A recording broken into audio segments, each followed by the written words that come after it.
Hi friends, வளகாப்புக்கு plates and backdrop set பண்ணியாச்சு. எப்படி இருக்குன்னு பார்த்துருவோமா?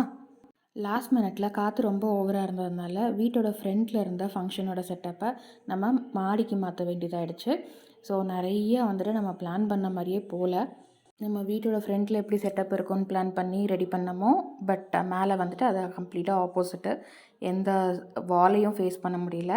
ஸோ எல்லாமே ஹேங்கிங்கில் தான் ரெடி பண்ண வேண்டியதாகிடுச்சு. பேக்ட்ராப்பை வாலில் எதுவும் பேஸ்ட் பண்ணவோ ஸ்டிக் பண்ணவோ முடியலை. ஸோ அது கொஞ்சம் கன்ஃபியூஷனில் போயிட்டு இருந்ததுனால பிளேட் டெக்கருக்கும் லேட் ஆகிடுச்சு. ஸோ பிளேட் என்ன பண்ணிட்டோம் அப்படின்னா, நம்ம நார்மலாக பிளாஸ்டிக் ரேப்பர் இருக்குது இல்லைங்களா, அந்த ரேப்பர் யூஸ் பண்ணி ஃபுல்லாக ரேப் பண்ணிவிட்டு மேலே வந்துட்டு நம்ம ரெடி பண்ண ஃப்ளவர்ஸ், ப்ளூ அண்ட் பிங்க் ஃப்ளவர்ஸை வச்சு கொடுத்துட்டோம். மேலே இடமும் சின்னதுன்றதுனால நம்ம வந்துட்டு பிளேட்ஸை நம்ம பிளான் பண்ண அரேஞ்ச்மெண்ட்லலாம் வைக்க முடியல.